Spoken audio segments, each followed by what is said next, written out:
He did this in '94 on NBC. Let me get something else off my chest real quick. At this point in the monologue, Martin begins a commentary on what he believes to be the decline of feminine hygiene standards.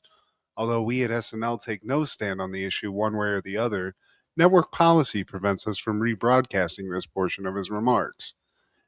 What you doing slobbing on my girl? This is my brother, Oliver. Told you in the street my name's Shank. Happened in the 90s. We talked about the run that Adam Sandler had in the 90s. We talked about the run that Eddie Murphy's had in the 80s. But we really haven't talked about the run that Martin Lawrence had in the 90s. And it was a mean run. Just give the bona fides, Steve, front to back on the 90s. Start the decade off with House Party. In between House Party and House Party 2, he was the host of Def Comedy Jam, which opened him up to the HBO world. Along the way, of course, the show, the sitcom, the hit sitcom that lasted from 92 to 97. Bad Boys happened along the way. Blue Streak happened in the 90s. The movie he did with Tim Robbins, I even like that. Nothing to lose. Nothing to lose. I hated it when I was a kid. As an older man, enjoyed it. Even with Tim Robbins. Can't forget about his stand-up special, You So Crazy. That might be my favorite stand-up special of all time. I've just watched it. It's one of those where you've watched it so much that you've almost ruined it. You catch me on the right day and I watch that, I'm still good. We talk about Sandler. We talk about Jim Carrey, the Chris Farleys of the world. But man, did he really kind of kill the 90s in a way that, almost like, Will Smith did. Both Bad Boys were annihilating the 90s, Steve. I'm not here to argue. You know, I'm a Martin Lawrence lover. Another thing that made him more famous, and I guess you could say infamous, is the episode of SNL that we're going to cover. If you never heard of Martin Lawrence, because of the tabloids and the articles at the time, that might have been your introduction to Marty Ma. That is funny. And also, it did add a mystique because anybody who is legendary enough to go on a show like SNL and just not give a damn at all and just say, it is what it is, guys. You can't stop this. So that is legendary. And I even remember when you could watch it. I don't think I watched the episode like live, but when they would show it on like Comedy Central or wherever you would see that, just the monologue part where they preempt it and give that funny, like, monotone description of what he said. Jim Downey. It's so legendary, dude. It's so great. And I thought I found the whole version, but nonetheless, it's the same exact one that we grew up seeing in Comedy Central, but it's still funny. I see what we're missing. We'll get to it, but yeah, it is disappointing. You just can't watch it. It would be fun to, like, even if they uncensored it and you just got to see what could have been, because it's now, and what he was saying is fairly tame. He did this in '94 on NBC. Let me get something else off my chest real quick. Dude, and not only SNL banned him, the network banned him for life. At least he didn't get to the part where he's like, see this? That's you. Like, no, he didn't get there, but yeah. Do you think it's still there, Steve? Do you think NBC still has a lifetime ban on Martin? Because I feel like, come on. You ever seen him do a cameo on any NBC show? I'm not watching a lot of must-see TV anymore, Steve, but I don't think he has. I think maybe you're right. Maybe it's a full-on lifetime ban. Him, Sinead O'Connor, maybe Dice Clay. Maybe I'm misremembering that. I don't know. Out of the several cameos on Fresh Prince, you'd think he would be one of them.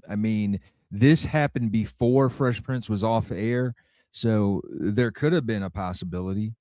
When did Bad Boys come out? 95. Man, it is kind of funny to think that we might have been able to get that crossover. And also, because they were both such popular shows, the ratings of that would be insane. It'd be cool if they crossed over into both. Like Will Smith showed up in Detroit for some reason. I don't know. Well, he made a cameo on Martin when they had the birthday episode. They're celebrating Martin's birthday, and they have all these different celebrities like wishing him a happy birthday on tape. Oh yeah, On the yeah, yeah. video. Okay. Yeah, okay. Martin's, it's just like this guy's just a straight outlaw that just did not give two Fs. He had enough clout where it's like, this is only going to help me, especially during that time. You're coming off Def Jam. That's like an outrageous show where like anything goes. So being outlawed on like square NBC television, that's got to make the fans of Def Jam just that more ravenous. And you've got your own show. It's like, what are you going to cancel Martin? You know? Good luck with that. Yeah. We'll never cancel you, Martin. This is Steve G and Mad G with Happened in the 90s, a show where we talk about what happened in the 90s. So get out your GoldenEye games and your Gold Dust posters, because I'm a brother. I'm happy and I'm singing and I'm colored.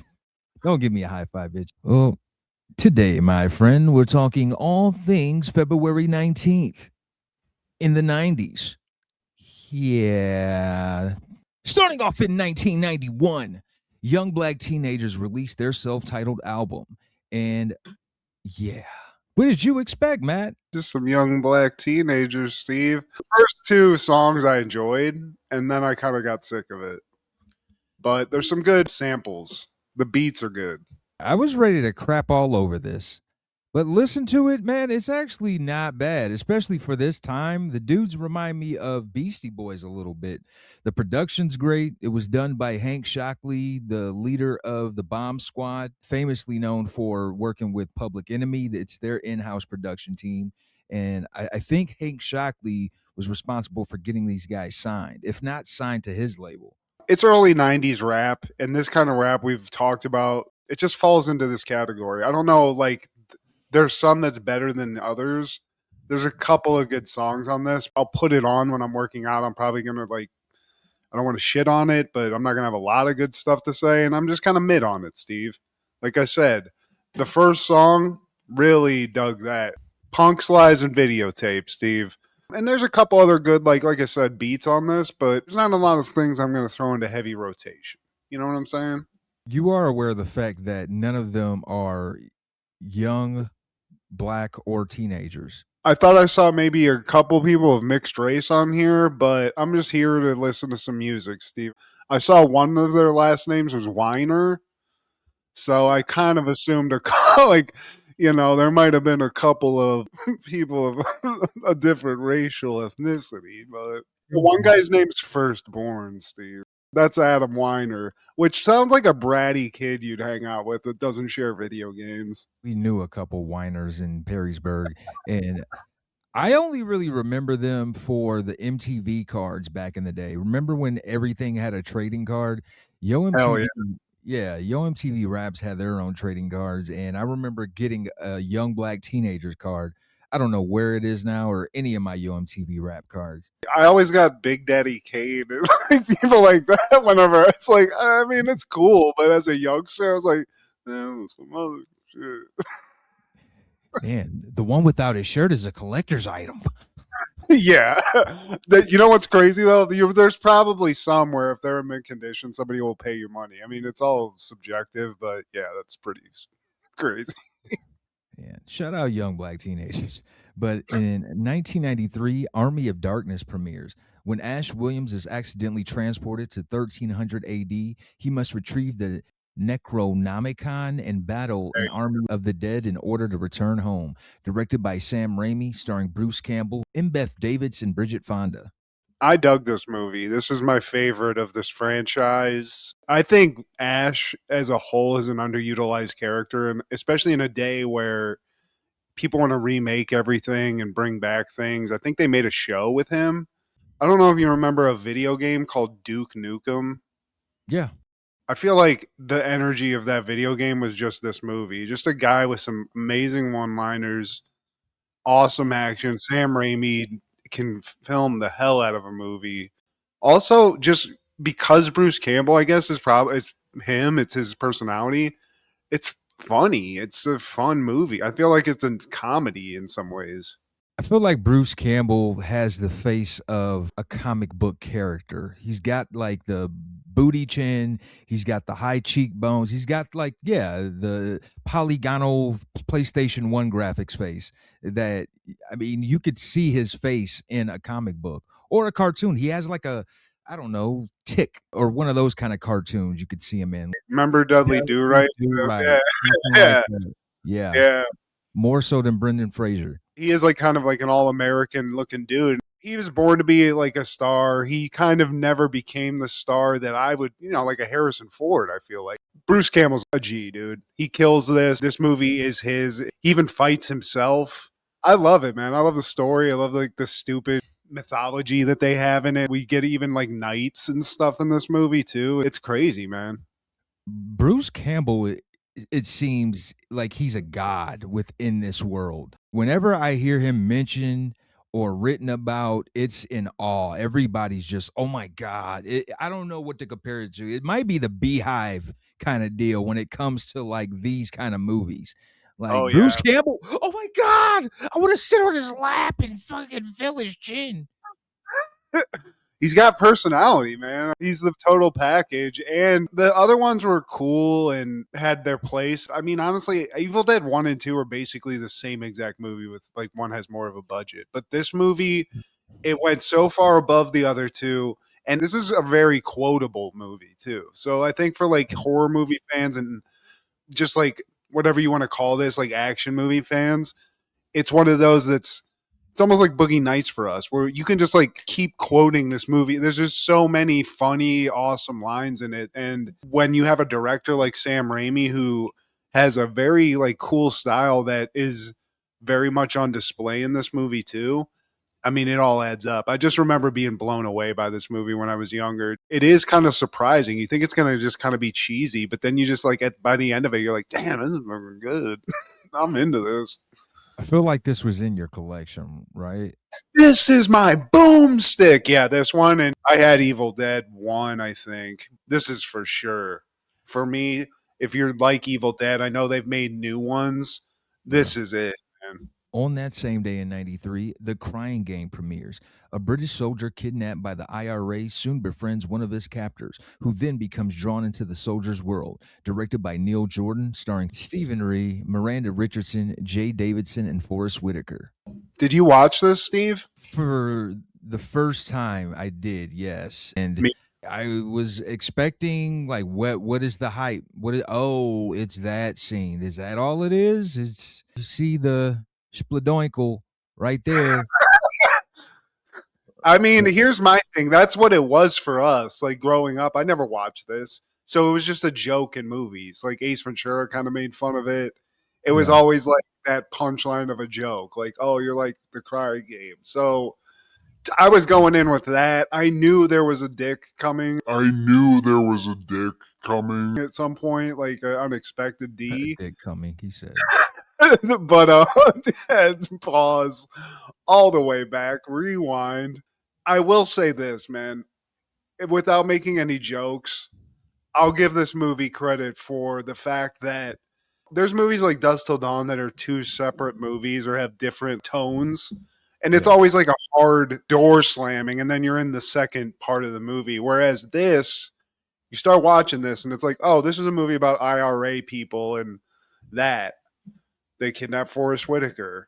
And then all of a sudden it turns into this other movie about this guy going to like befriend this person that this whole thing. And then there's this romance with like the transgender shit. And is it like my favorite movie? Absolutely not. But I do feel like technically this is a well-written movie, but it's just like one of those where, I mean, now this is fairly tame. Like, I feel like there's probably a bunch of movies like this now. Back then, the individual that's playing the transgender person, they didn't have any acting experience. You know what I mean? So, with that being said, though, I did feel like a lot of the acting that they did, the transgender person, was like those ladies in Absolutely Fabulous. That show that was on Comedy Central. Yeah, that guy's actually from America, so he did pull off the British accent fairly well. Or was it supposed to be Irish? Either way, he didn't sound American And this is one of the top 25 grossing movies from Britain. I feel like that's crazy, but Super insane. I mean, it was a huge thing, man, because I was hesitant to watch it. So at first I was like, oh, I'm going to watch some Roger Ebert and like Siskel and Ebert reviews and see like what they thought. I mean, those guys were blown away by it. Yeah. You know, they had a lot to say about it. And I agree. I just feel like you got to get past the subject matter. But I do feel like I said, like, it's crazy to see a movie that you get so many different like types of movie kind of seamlessly weaved into one movie. It doesn't feel like that long. 90s punchline. Now this is like fairly just like blasé material. It's not like groundbreaking anymore, you know? You sure about that? Because they show dong. They still don't really show dong in movies like that. They showed a whole wee with I don't know. like, pubic hairs. I've been going to theater movies quite a bit recently. I've seen a lot of dong in movies. I'm just Really? seeing a lot. Yeah, I can see a dong, but I come from the 90s, like Wild Thing-esque times where it was just like fat titties and, you know, some flat asses. Yeah. A lot of dongs out here. I'm here to tell you, Steve, a lot of dongs. Oh, that's A lot the of new fucking thing? dongs. That's what we're doing? That following year, 1994, Saturday Night Live is airing season 19, episode 14, with musical guest Crash Test Dummies and your host, Martin Lawrence. Once there was this guy who had his own sitcom and then came on SNL. There That's we it, go. Steve. I'm pretty good at that. Crash Test Dummies, I can definitely kill at a karaoke. This doesn't start with Martin or Crash Test Dummies. This starts with Rob Schneider, Steve. Rob Schneider, who I hate now, but I love seeing him as Jeff Gillooly, Steve. And we get a message from Jeff Gillooly in the beginning of this. There's a new Clinton healthcare plan, Steve. This happens all the time. So Jeff, he's got a lot of unanswered questions about this Clinton healthcare plan. And he's bringing it up, you know, it's like all employees are getting health insurance. What about temps? What if I don't own my own collapsible baton? Like, what am I supposed to do? I know you have plans for married couples, but what about the couples that get divorced and then they get back together? And what about people who can't grow mustaches? What about somebody who's about to go to prison? What about that? But Bill, you get my support. I can deliver Sean Eckert and Sean Stant. But if I go back on my word, Sean Eckert will have me killed. All it's going to take is a full presidential pardon, Steve.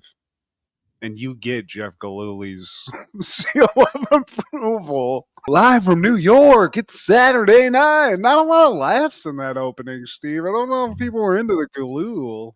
Yeah, it's could have done without it. They actually had a different opening plan, man, and it was going to have Martin in it. They were going to hoist up Rob Schneider, like him and his crew, and I think Rob Schneider's supposed to stop him, like, oh, you can't go in this area. And they were like, man, I wish I would have had that. Wish we had that one, but yeah, hell yeah, a little extra Martin on the, especially the beginning, man. I feel like seeing him go live from New York at Saturday night would have just been like ultimate chef's kiss.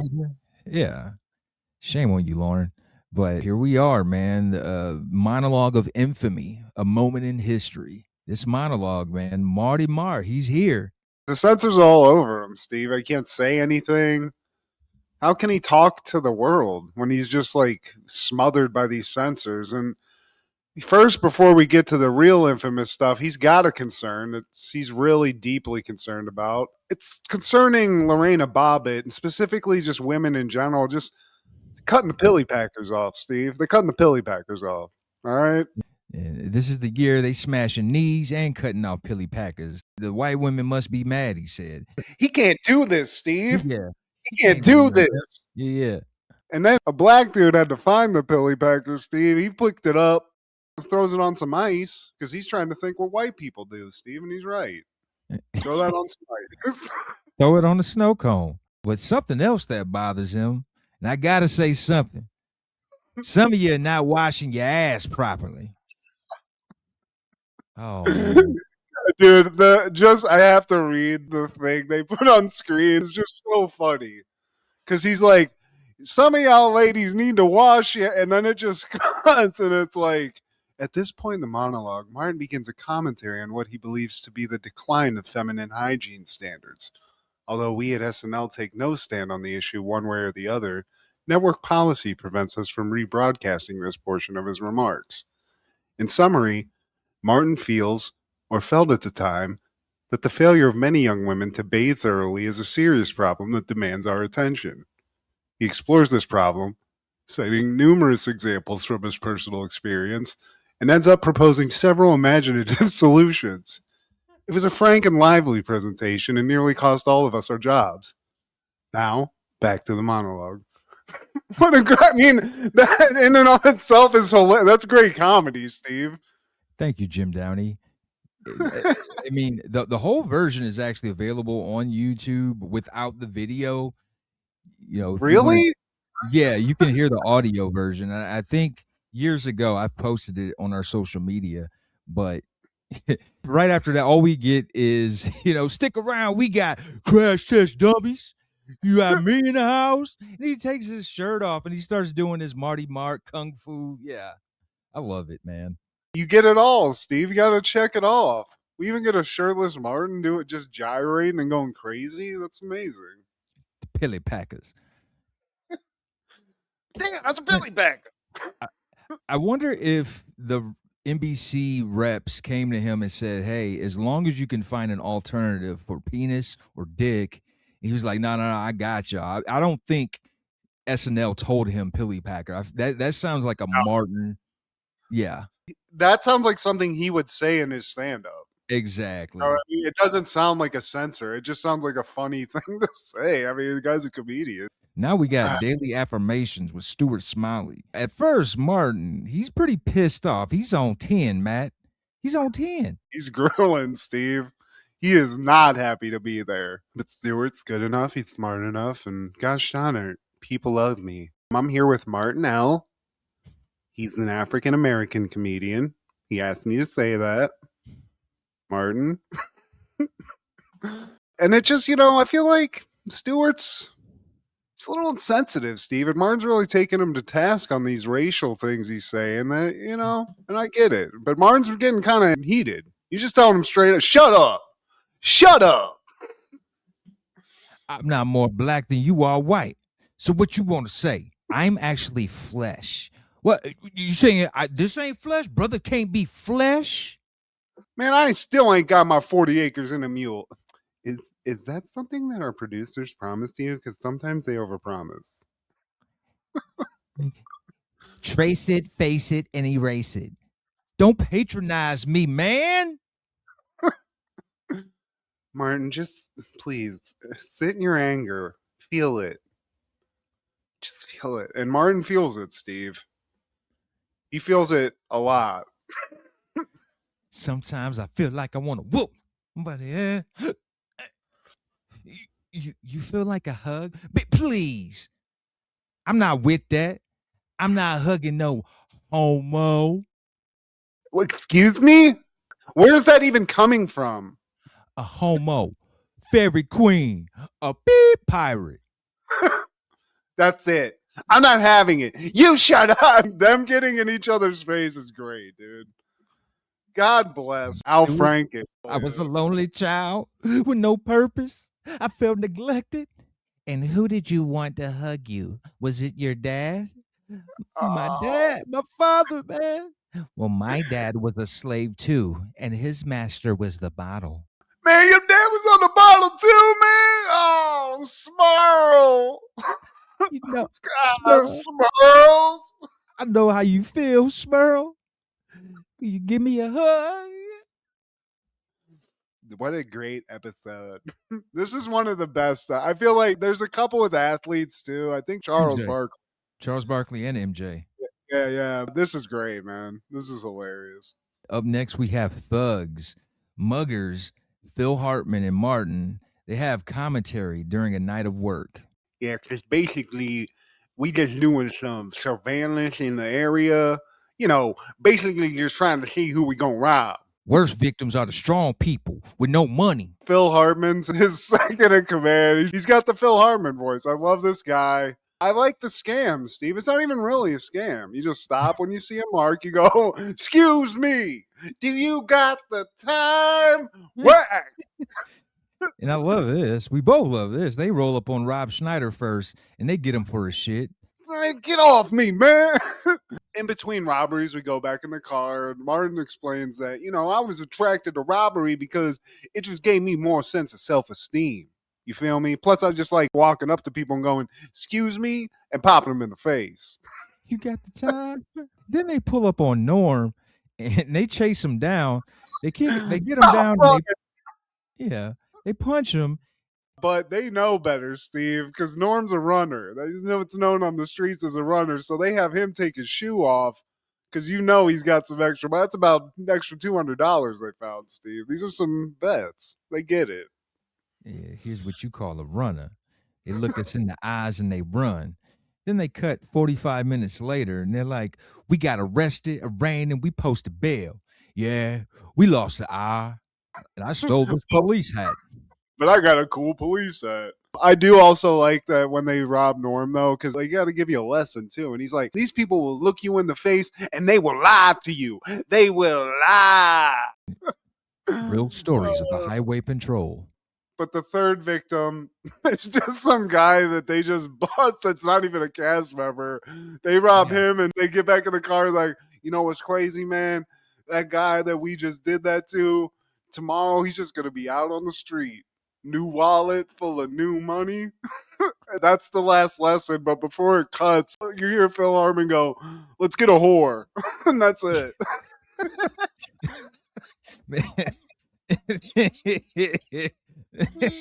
And then we got the weekend update. It's got some decent ones on there, man. Kevin Nealon, of course, he's still the news anchor. Started off talking about Tanya Harding, blah, blah, blah, Nancy Kerrigan, blah, blah, blah. Which it's funny because Nancy Kerrigan ends up being a host. That's great. Oh my, that's fantastic. I didn't know they did that after she was in all this stuff. And as usual with Weekend Update, Norm steals the show, Steve. Here to talk about MJ, and he's sick and tired of people dragging MJ's name. Of course, he's not perfect. Nobody is.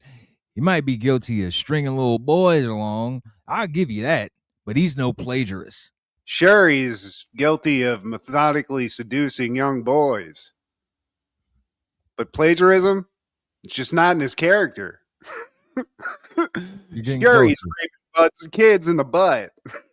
Not a plagiarist. And plus, the person who said that he plagiarized is a 40-year-old woman. When would he ever come in contact with a 40-year-old woman? He's a child molester. Am I wrong? Yes, you are. Dude. I feel bad. I get it. We got to reenact this stuff, but damn it. He said it, Steve, not us. He said it. Hollywood Minute. Also, we get that. David Spade. I feel like this had some of the ones that I remember most, maybe just because I love this episode a lot, but his joke about the Pelican Brief is great, where he's like, I finally got around to seeing the Pelican Brief, and about 2.5 hours in, I was thinking the word brief should be nowhere near this title of this movie. My Father the Hero, Gerard Depardieu, please. Yeah. They even have a hammer slant. Like we referenced that last week, man, where it's around this time, man, he started being the punchline of jokes where, he's like, Hammer's got edge now. But what we need you to do is get back into the puffy pants and just walk away. Walk away in those puffy pants. And then he just calls Ann Wilson of the band Heart fat. He's like, Ann Wilson, are those her ribs that they put on the Flintstones car in the beginning of the show? That's it. There's no joke other than that. That's crazy. When he talked about Hocus Pocus, he said something about his nephew waking up from a dream, or he watched it. And he was like, how did they get financing? I did like the part where I think it was Kevin Nealon talking about Roseanne, saying that she has multiple personalities and they're all good eaters. Yeah, just rampant fat humor. I'm here for it. Shit. Same. It was a good episode, and I do think the reason all this is so memorable to me is because I watched this so much. Like, I just tried to find it all the time. Ironically, they would still re-air this on Comedy Central, even though it's kind of messy. It's got some slime on it, but obviously they would run the condensed, censored version. But my favorite skit might be this next one, the Scared Straight. Matt Foley and fellow prisoner Deshaun scared juvenile delinquents straight. I like when they started putting Matt Foley in like these odder situations. Like this isn't just like a family intervention speech. He's in jail. You know, it goes deeper now. The one with Christina Applegate has got to be my favorite one. Is that Billy Shakespeare over there? Rolling doobies. But this one's right up there. Phil Hartman, he's like a lieutenant. He introduces Martin, who plays Deshaun in this skit. He comes in like, "Thank you, Sherman Hemsley. We always in here looking for some new bitches." And then he has this whole like speech about a bitch on Ho Road. And then the young ragamuffin people who were played by Jay Moore, Adam Sandler, I think Rob Schneider's one of them. Yeah, David Spade's one too. But they start picking holes in his B.I.H. thing. I think Jay Moore's like, "Yeah, I have a question about the bitch market down on Ho Road. How much would I go for?" "Oh, a little scrumptious little B.I.H. like you? You going for about 3 packs of cigarettes." David Spade chimes in, "If I was your bitch, could I buy myself with a pack of cigarettes?" Shut up, bitch. Looking like Popeye over there. You gonna touch that Popeye? Deshaun, he's got a little friend that he's got to introduce the group to, the little OG, Cell Block 3, one Matt Foley that we all know and love, Steve. And he is 35 years old, thrice divorced, and I wish to God that I was living in a van down by the river. Eating nothing but coffee beans. They all your bitches now, Matt. Now, as Deshaun told you, currently serving 3 to 5 years for non-payment of alimony. Sold 7 bitches to the homie in the cornrow. Yeah. Deshaun, looks like we got a B.I.H. I just love how he says B.I.H. I guess Jay Moore wrote about this sketch a lot and was just talking about the behind the scenes. Like, you know how Matt Foley's all wet in this? Like, he just did that. You realize, like, when you hear about SNL, a lot of times these guys are just messing with each other to, like, get each other to break. So he did that. There was another, like at the end, I guess they all dogpiled on Chris Farley, so they couldn't continue the sketch. But he was so powerful, Steve, that he pushed everybody off of him and finished the sketch. That was apparently his thing. He was notorious for like intentionally making the castmates break. It's almost like a cool added layer that when you are a fan of the show, and obviously you see people break and stuff, but it's just fun to know, like within the elements of that show, that they're just sitting there like kind of having fun with each other. Like, man, I bet I could just get him to crack up real quick. Just fuck this sketch up. I like how Rob Schneider is devil's advocate. He's like, "Well, you guys share a cell, right? Well, which one of you is the bitch?" Hey, me? Man, I was here first. You know you my bitch. Well, looks like we got ourselves a... Oh, man. Just like also... Phil Hartman's just standing in the background of this whole skit. You just have him there just to introduce Matt Foley and just stand there, Steve. I would have liked a little more Phil, but break that hole in the wall. Matt Foley's, he knows exactly where they need to go hide out, Steve. He's got the perfect spot. In a van down by the river. This one to me, it's still funny. It's shorter, but it's hilarious, man. Martin, he's sitting next to Tim Meadows. They play for the New Jersey Nets. Tim Meadows, he's the new 12th man that they got from the CBA. But Martin, he's the new 13th man. And he's telling Tim Meadows, "Hey, man, we're never going to get in, so don't even worry about it. This is my bench. You need to learn how to move so I can see the court. If I can't see, I say move back. You got to move back." Matter of fact, hold on one second. You want a sandwich? He's even got a picnic basket. He's got it all. Breaks out an ice pack. And Tim Meadows was like, "Man, I think that's for the athletes if they get injured." "No, man, don't even worry about that." Yo, you see that, man? That's Derek Coleman up there, man. That guy's a beast. Yo, and then Tim's like, "Yeah, man, what you doing, man? You don't know your voice." Yeah. Messing him up. I do that. We never get in, so get used to it. And right after that, Tim Meadows gets called in. Yeah, and the guy that comes out just sits next to Martin. He's like, "Yo, man, great job, man." And the guy's like, "Wait, do I know you?" Nobody even knows him on the team. And that guy would end up being a pretty successful actor. I don't know if you've seen him before, but he had a recurring role on some cop show. I can't remember. I'll have to look it up. But do you also see Dave Attell in the background? No, I didn't see that. I can't believe it. He really is in the background. He's sitting right behind Martin. This is around the time he was the writer or one of the writers. Hell yeah. Honestly, I might not have even known that, Steve. I think you just blew my mind. I like that Martin's so used to not playing. He's got a TV, Steve. He's got his own little personal TV to hang out with. And he's watching Martin on it, which I support. Ready to watch the Martin show.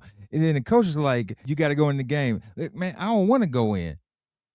Get in the game. Just don't touch the ball. Then he comes right back on the bench, man. But Bike Messenger, I didn't expect this to be as funny. It's funnier than what I remembered, man. It's Mike Myers, and he's a bike messenger. Mike Myers is the bike messenger, Steve. He's the bike messenger. Everyone knows him. I love you, bike messenger.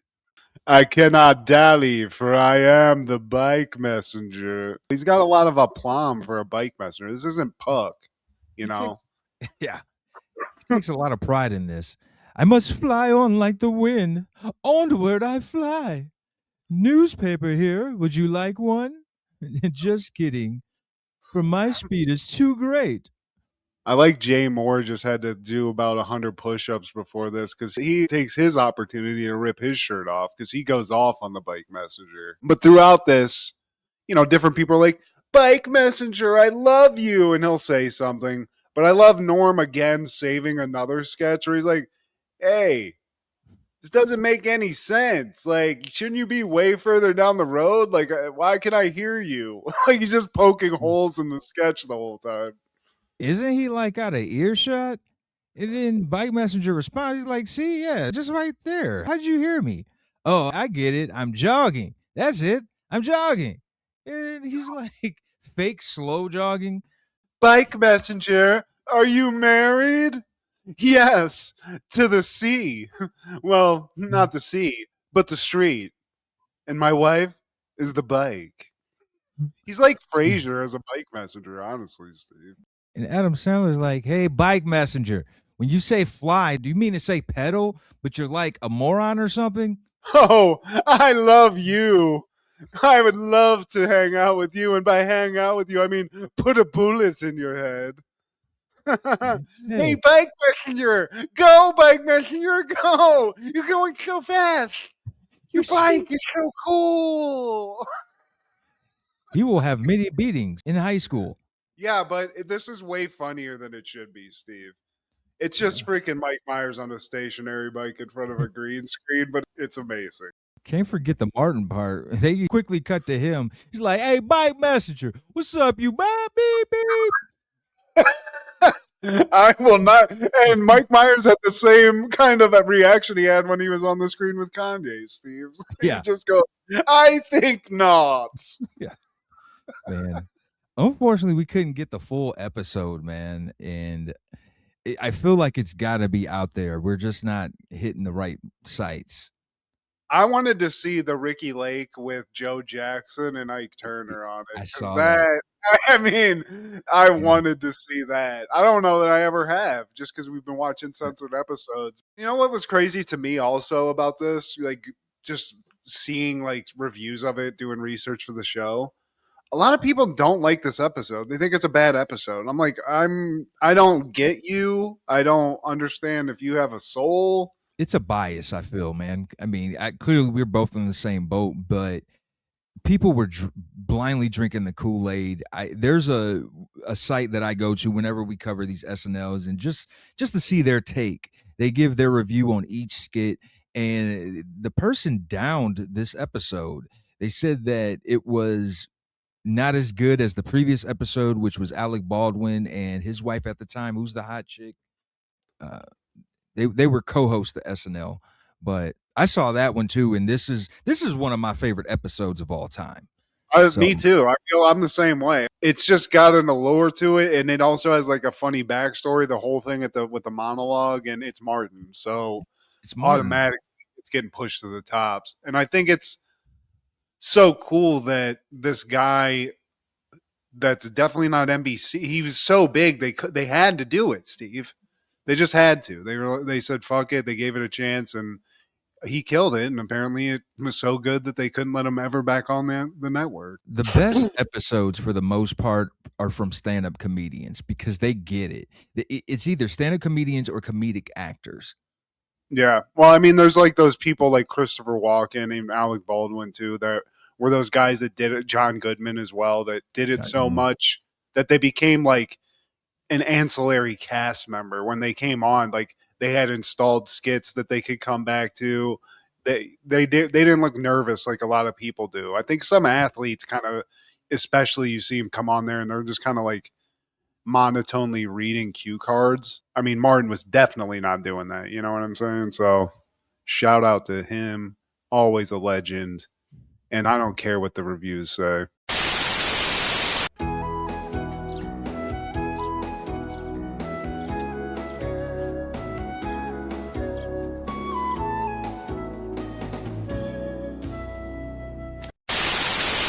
In 1995, WCW is airing Super Brawl 5. This is actually a good year. They were on an upswing in 95. They were not making money. They were in the red ever since Ted Turner bought the company, I believe, in 88.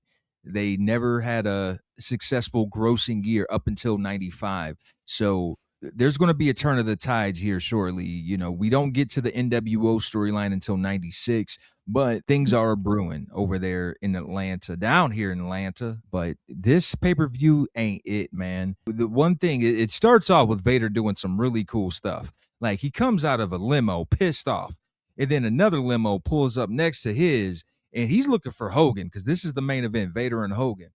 He's punking the limo driver. Man, where's he at? Is he in here? And then he goes to the back. He breaks the door handle off, and then he just punches through the limo window, man. I was like, Vader, Vader. He wants to get his hands on Hogan. And he was so pissed. After doing that, he just walks into somebody else's match and just starts power bombing motherfuckers. Like that was better than the actual pay-per-view, because in the pay-per-view we get Bunkhouse Bunk with Ming as his, and Colonel Masapaka. They're like his proteges. I'll say. I bought a human being, y'all. Going up against Jim Duggan. And the match was like 12 minutes, man. What? 12 minutes. I mean, I got the match list in front of me, Steve, and after that, I do like to see that Das Wunderkind, Alex Wright, was at the beginning. I don't know if the match was good, but just shout out to him real quick. It wasn't. But the third match is Kevin Sullivan versus Dave Sullivan, which I'm not here for. It's probably a very ugly match. Yeah, that's what we didn't ask for. Dave Sullivan, man. Like, was it just, is he Kevin Sullivan's brother, obviously, or their relations, or what? They're kayfabe brothers, but the storyline as to why they were even in a match is dumb as hell. So Kevin Sullivan, it was like a sworn enemy of Hulk Hogan at the time, and his kayfabe brother, like, Kevin notices that Dave is like in cahoots with Hogan. He's like, okay, he's like cool with Hogan. He's basically not in cahoots, but he's cool with Hogan. And Kevin doesn't like that.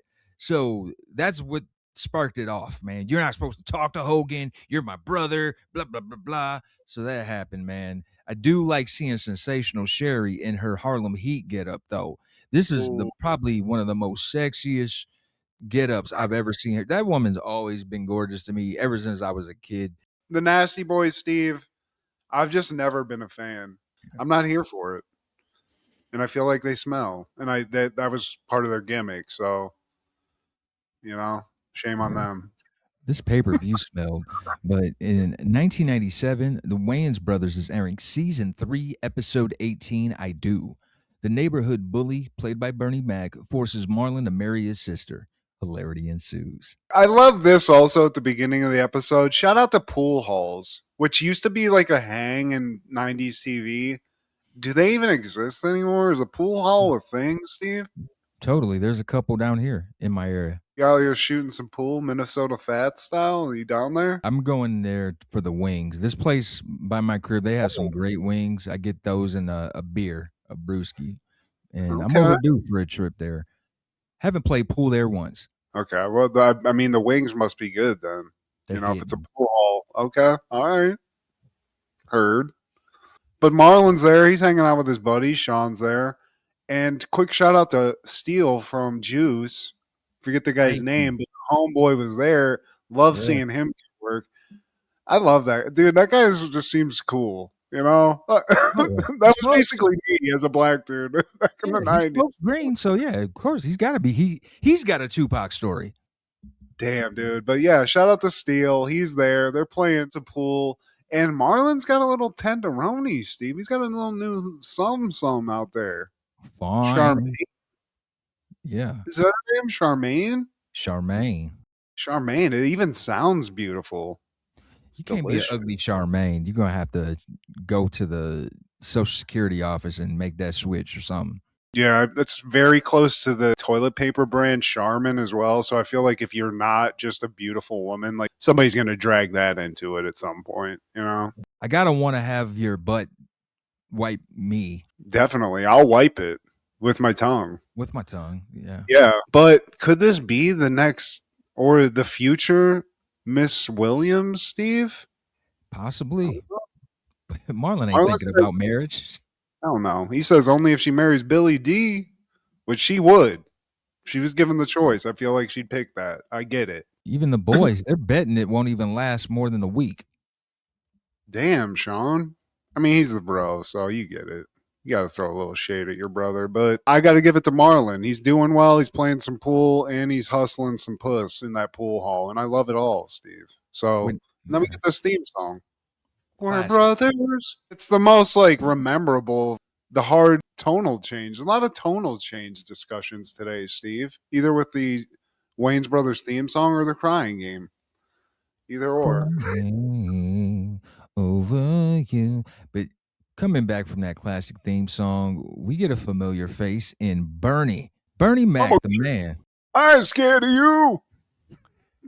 He's a local bad dude, though, Steve. A bully. It's not Bernie. His name ain't Bernie. It's Shank, which, I mean, damn. It's Shank. Say less. But one of Sean's dudes, TC, knows Shank from way back in the day. And he's like, man, I think he might know me. I gave him the matches when he burnt up the school. Let me give him some dab right quick, man. I bet he remembered me. Hey, Shank, why didn't you call me, man? What's up? Give me 5 on the black hand. And he just stares at him. Shank, man, it's me, man. TC, don't you remember me, man?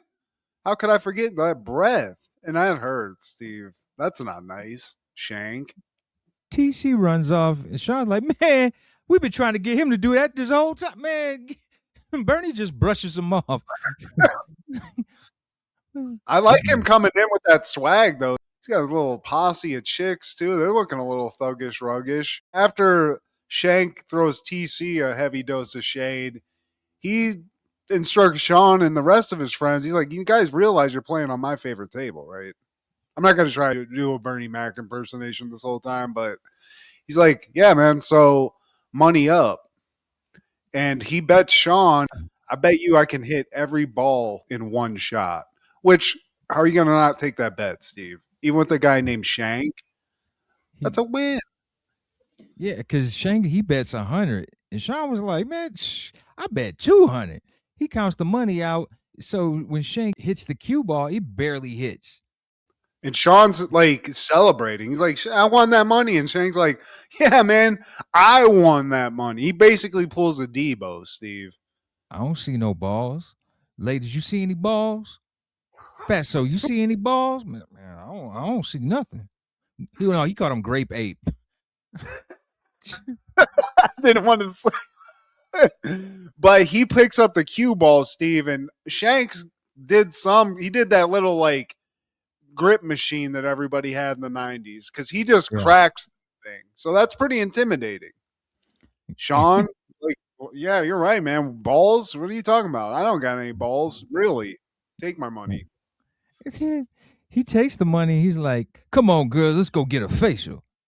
Facial? Where's the brother that dog gonna get a facial? Looking like Nestle Snipes. Look like a struck match.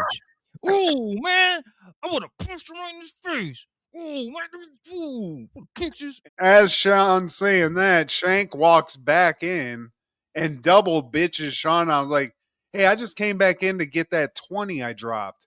Pick that up for me. And Sean stops being a thug. He's like, oh, here you go, Mr. Shank, sir. And Sean runs up to Pops. He's like, man, Shank crushed one of my balls. We still talking about pool, right, son? And then Marlon shows up with Charmaine, as always, and he introduces her to Pops. So now he's introducing this lovely lady to the family. That's got to mean something, Steve. That's a step above just a first date. I like Pops just trying to get a little kiss. Marlon, he doesn't look like a frog. And then as that's happening, wouldn't you know it, Steve, in walks Shank. He shows up. Sean immediately kind of backs down. He walks in, and we realize Shank isn't just a bully, Steve. He's the brother of Charmaine, a.k.a. Oliver, Steve.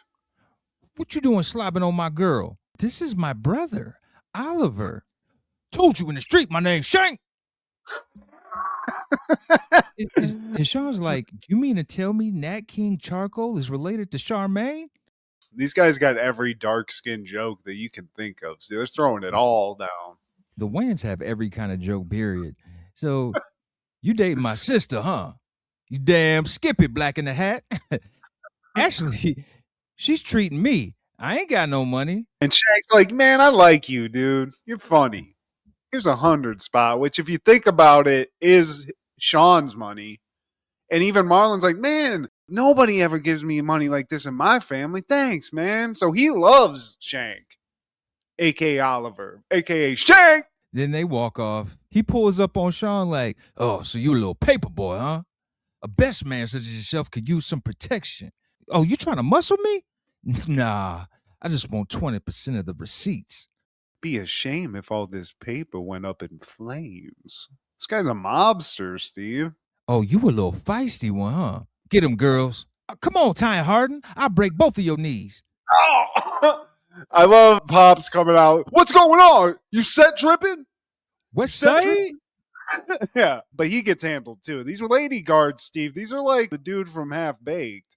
This is Samson level armor. You know, you got some titties, you got some muscle. And they've taken the Wayans family down, Steve, either by manipulation or physical force. I guess now Sean owes Shank 20% of the paper business? I mean, come on. How is he going to check these receipts? Really? Because in the next scene, we see Pops has a shiner. He's talking about, man, if I was 20 years younger, you still get your ass whooped. Shank's like, thanks for the free lunch, Pops. No problem, Mr. Shank, sir. Mr. Shank. And Sean's out 20% of his business. So this whole family, they've taken a huge financial hit. Then Dee, who's Craig's mom from Friday, she's like a security guard here. Yeah. And she basically just shows up. She's been alerted to this Shank guy. So she's like, ain't nobody doing nothing here, muscling nothing. But then Shank steps up. And he's like, damn, looking good, girl. You're so big, so beautiful. Damn. Hair, tasty. What are you doing here? And then he basically just seduces this woman. Dee's ready to just drop trowel right here. And I honestly, this is a look that in a weird way I was always attracted to. These bodacious like parking attendant ladies that just they can't fit into the uniform, Steve. So what you want to talk to me about, babe? Isn't nothing that important. Marlon shows up. He's like, man, look, your friend Shank been trying to edge us out of the business. And Marlon's like, man, that's crazy. Let me holler at him right quick. Hey, Shank, my brother and my father said you trying to muscle them out of their business. Nah, I try to share some business ideas with them. But, you know, I could get carried away sometimes. It might come across a little mean. So Shank's like, nah, man. And actually, you know what? I need to talk to you outside, Marlon. Let's go outside real quick. I need to just parlay with you in private. So he takes him out of the Pops restaurant. They're out in that lobby area. And he's like, you know what's funny, man? Charmaine came home so late. You guys said you were just playing Monopoly or something. And I mean, what's the deal with that? Why did you bring my sister home so late last night? And they get into this discussion. And for some reason, Marlon he's very comfortable with Shank. Because Shank's like, man, you could be honest with me, man. Did you do something other than play some Monopoly? Marlon's like, yes. I broke her off, son. I mean, damn. Oh, you broke her off? Oh, I ain't mad at you. No, I ain't mad. Can I be mad at my future brother-in-law? I'm talking about you and my sister. Y'all getting married. What? This is definitely a shotgun wedding, Steve. So Marlon's like, what are you talking about, man? Marriage, what are you talking about? He's like, well, here's the deal. You're going to be husband of the year. You're going to be father of the year. You're going to be everything. You're going to be the best husband of all time. And if you don't, remember that cue ball? I'm going to pop your cue ball, basically. Yeah. Unless you get married and do it all. So now Marlon's into Shank's pocket as well, Steve. The whole Wayans family at this point just being led around by Shank, Steve. And Charmaine's not supposed to know. What if I told you I'm not doing it? Well, I take you down and your cockeyed daddy. I'm talking to your fiance. So Charmaine comes in and Shank tells her, I'm talking to your fiance. He just asked for your hand in marriage. Jesus, Shank. So now Charmaine's like, what? And Marlon's like, oh, man, I don't even got a ring. So Shank pushes him down. He's like, here, you can have one of mine. It's like, oh, thanks, Shank. Thanks a lot, bro. I mean, he's committed, Steve. Charmaine says yes. She thinks this is a legitimate proposal. It's Marlon, of course. So Charmaine's in. Marlon, not too happy about it. Shank had to take him out to get that wedding suit. Basically, Shank reiterated during that trip that if he doesn't go through with this marriage and lock it up, he's going to burn it all down. Paper, Pops, Marlon, it's all going up in flames. And now we're at the wedding in a polyester suit. It looks great, by the way. Sean said you look like a well-dressed booger. And what I also loved about this episode, Ronaldo Ray, unsung hero of comedy, man. This episode is like a Friday reunion. We got Ronaldo Ray, we got Bernie Mac, we got Mama, we got Pops.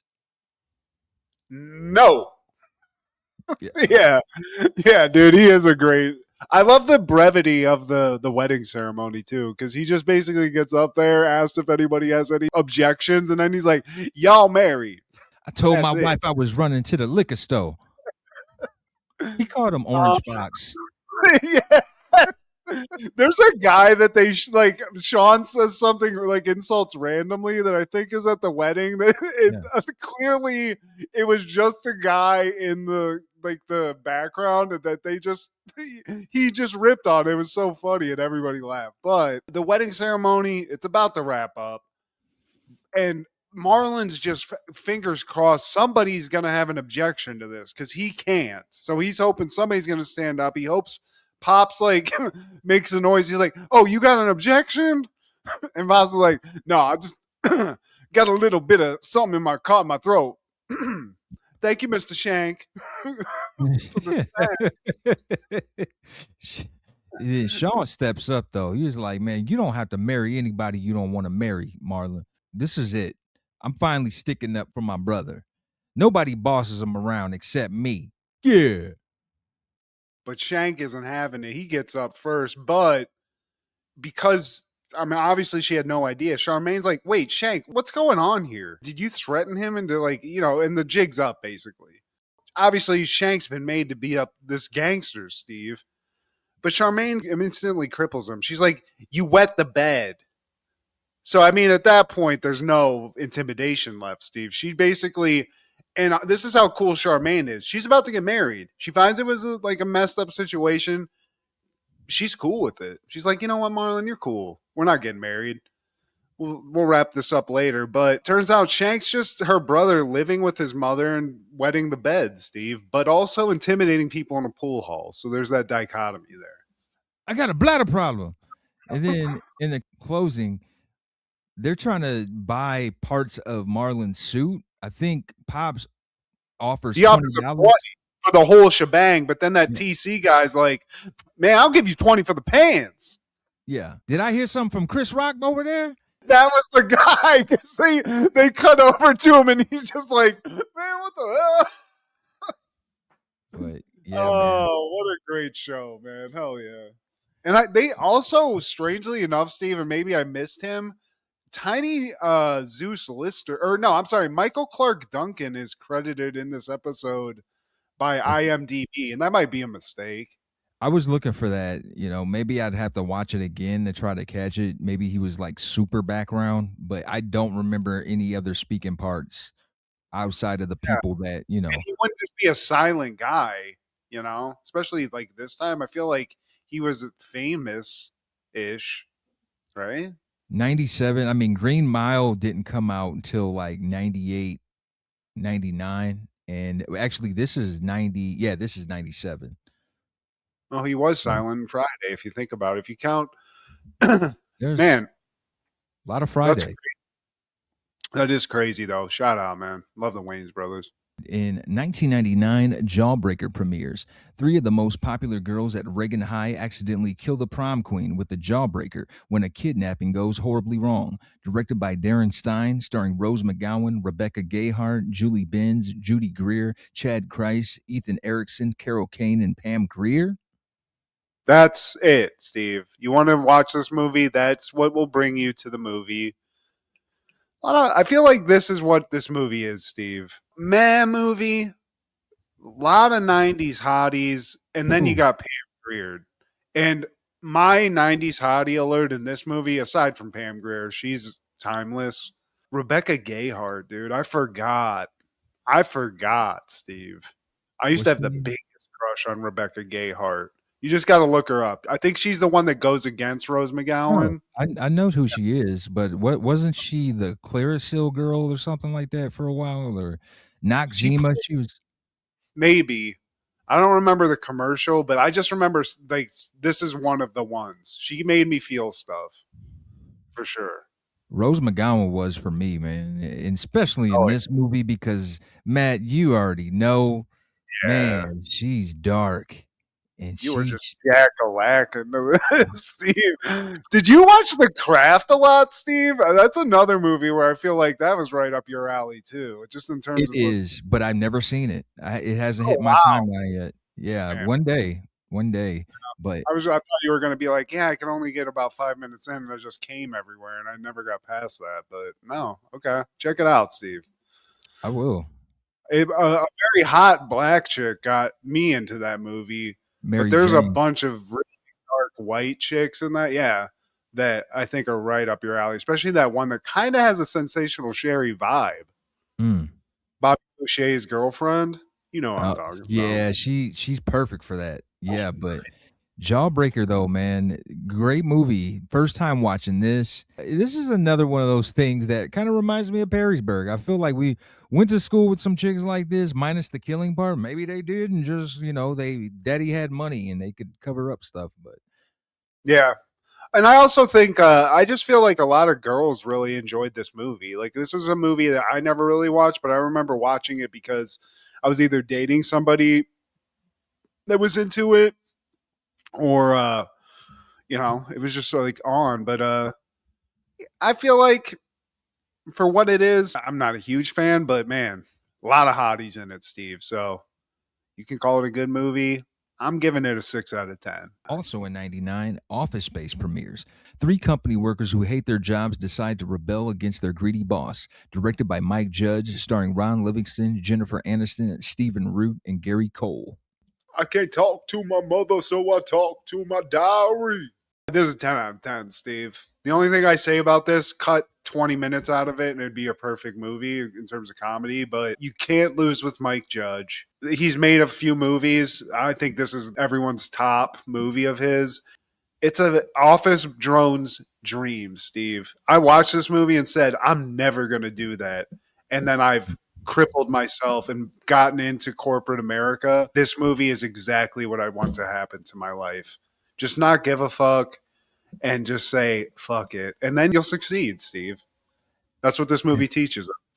I love it. It's a crime movie. There's like this weird little crime that they're pulling, which I would also love to do, a way to skim money off the top free of charge. I love it. I'm here for it.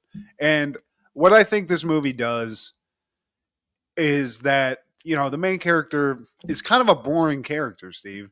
He's zen. He just doesn't give a shit. But it's all these weird people that he has in his life around him in this movie that you see that are perfect. All of them.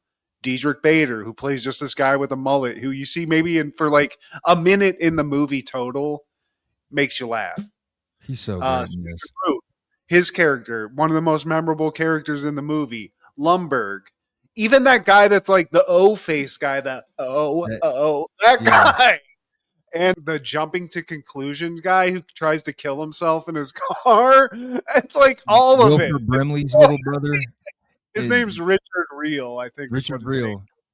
John C. McGinley, man, he pops up sporadically throughout the 90s. He's been around way, like Platoon. He was in Platoon. Even the guy who's at Tchotchke's, that's like the ass kiss waiter, that's like real chipper. Sounds like somebody's got a keys to Mondays. Like even that guy kills it. So that's another movie that's incredibly quotable. Samir, he's great. Mother shitter.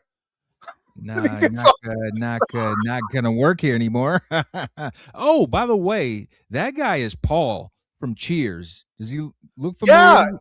Yeah. You know his name's Paul Wilson? His name's Paul's. Paul Wilson, yeah. Shout out to Gary Cole. We've talked about him before. I didn't realize he played the dad. He played Mike Brady in the Brady Bunch movie, the spoofy movie that they brought back. Yeah, definitely. Hell yeah. He was in Talladega Nights, too. He was Ricky Bobby's dad in that. But I feel like this movie is like his all. Like, this is the thing that got him everything, dude. Everyone knows Lumberg. Lumberg fucked her. Lumberg fucked her. He was in Gang Related with Jim Belushi and Tupac. Gary Cole has Tupac stories. Damn. Hey, man. This guy's a legend, but he is. I don't think anybody hates this movie. No. Like I said, I think it's like a little too long in the tooth. And that's my only critique of it. But that's a small critique. And like I said, Michael Bolton, like even that one little joke is so great, man. So just shout out. And shout out to Michael Bolton for that scene where he's rapping in his car, because it's relatable, Matt. Yeah.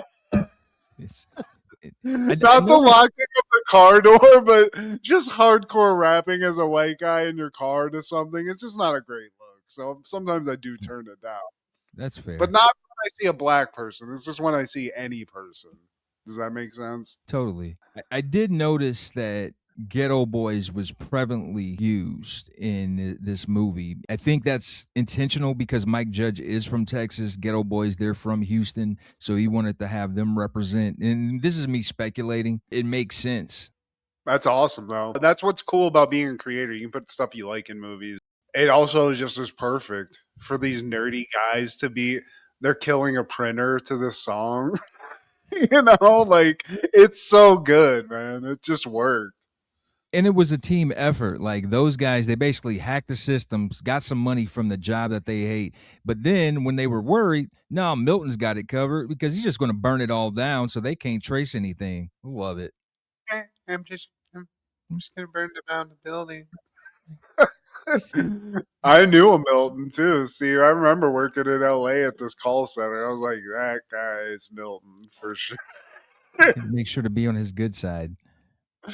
Hell yeah. But what a great movie, man. Mother shitter. Any callbacks for this week? I just wanted to just say that something I've realized as we've talked recently, Sam Raimi's come up a lot. And I didn't realize how much of a Sam Raimi fan I was. But watching Army of Darkness again, and I mean, this guy's made like Marvel movies at this point and revolutionized that as well. And it's cool to when you see these movies, like especially with a director who has like, I'm trying to think of how to like to word this. Like they have like a specific like visual style. Like Sam Raimi does these things in movies that he does in like a cheap movie, like Army of Darkness or Evil Dead. And he'll do in like $100 million superhero movie. And I just feel like that's very cool to see somebody like that get to that level. We've seen it with like Robert Rodriguez, who I'm a huge fan of. And I don't know. I just don't. I just haven't thought about movies like that a lot. It is cool to see that, man. Just shout out to Sam Raimi and shout out to Bruce Campbell, who I think, along with Michael Jai White, are two guys who just underutilized in general by Hollywood. Always said it. Michael Jai White too, a little bit more, but that's for another discussion. Steve, what about you? Two things. So Baywatch in 19. Damn it. When did they air that? Well, anyways, Baywatch, they're airing the episode with Ric Flair, Hulk Hogan, Randy Savage, Kevin Sullivan. They're all in it. And the girls, they basically save Hulk Hogan. He flies off of a, what is it, one of those jet skis? He falls off a jet ski trying to race Macho Man. They bring him to shore, save him, and he's there to save this children's center that was bought out by Ric Flair. And in order to save, and Vader's in this too. So in order to save the youth center, they must beat Vader and Ric Flair in a tag team match. And yeah, I wanted to cover this, but the Martin episode, I didn't want to have like 2 1 hour shows, man. I mean, the idea of Kevin Sullivan's in it, drowning, and they're like, somebody go save that little kid. And they get out there and like, oh God, let him just drown him. Let him die. Just let him die. The funny thing is, like, everybody else is talking like they're them. Like Kevin Sullivan, he has his getup. He's got like the crazy eyebrows and stuff. He's just uncomfortable to look at. But in 1997, Larry Sanders is airing The Roast, and Larry decides to have a roast in his honor. But the main thing I wanted to get to was Hank. He wants to chime in, but they're trying to keep him away because his jokes they're falling flat. And he gets to the point where he starts like, what do you call it when you're like, you're talking shit to the comedian? What do you? He's heckling. Gee, that's why I shouldn't smoke before these recordings, man. But yeah, he's heckling all the performers at the roast. And John Lovitz, he snaps back at him like, dude, are you trying to make a joke, Artie? What's wrong with you? Are you on something? Hey, man, I don't knock the dick out of your ass when you're. I love the panic comedian joke. I don't knock the mop out of your hand, bitch. I love that. I like John Lovitz being on the. Hey, man, are you trying to make a joke? Not John Lovitz. Like Jon Stewart. Jesus. Oh, okay. Damn. The marijuana has taken effect. It's fine. And it's late. I love it. I love that idea. Too many good episodes of stuff this week. It was tough, man. But I'd like to have a roast one day. But please like, share, subscribe, and comment. Please tell your sister, I'm a brother. I'm happy and I'm singing and I'm colored. Don't give me a high five, bitch. Please check out Food Show Fanatics as well as Crushgasm every Wednesday. Our guy Clark the Shark on Podcastle and Wrestling with Ronzilla on TikTok. This is Steve G and Matt G with Happened in the 90s. Matt was the fat kid, Steve was the flat kid. Life wasn't always great, but you know what was? The 90s. Happened in the 90s. Yeah!